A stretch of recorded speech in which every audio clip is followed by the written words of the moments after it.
Hey guys, welcome back to my YouTube channel. ఇవాళ Sunday మీ ఇంట్లో ఏం స్పెషల్? మా ఇంట్లో అయితే ఎమ్మిగా చికెన్ ఫ్రై తలకాయ కూర.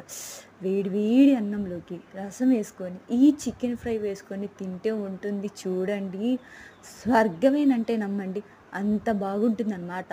ఒక్కసారి మీరు కూడా ట్రై చేయండి, లొట్టలు వేసుకొని తింటారు. అలాగే మీకు ఇంకో విషయం చెప్పనా? సాయంత్రం పూట బాబాయిలు కానీ పెదనాన్నలు ఎవరైనా ఈ వీడియో చూస్తే మీకోసమే. సాయంత్రం పూట ఒక హాఫ్ క్వార్టర్ ముందు పెట్టుకొని ఈ చికెన్ ఫ్రై వేసుకొని తినండి, లొట్టలు వేసుకుంటారనమాట, అంత బాగుంటుంది. అలాగే పిన్నమ్మలు పెద్దమ్మలు మీరు కూడా చేసి పెట్టండి బాబాయ్లకి, చాలా బాగుంటుంది. పెదనాన్నలు కూడా లొట్టలు వేసుకొని తింటారనమాట. చేసి పెడతారా? ఎలా వచ్చిందో కామెంట్ చేస్తారా? అలాగే ప్లీజ్ అండి, నా ఛానల్ని సబ్స్క్రైబ్ చేసుకోవచ్చు కదా, ఎలా వచ్చిందో కూడా కామెంట్ చేయండి. అలాగే please do like, share, subscribe. Bye guy.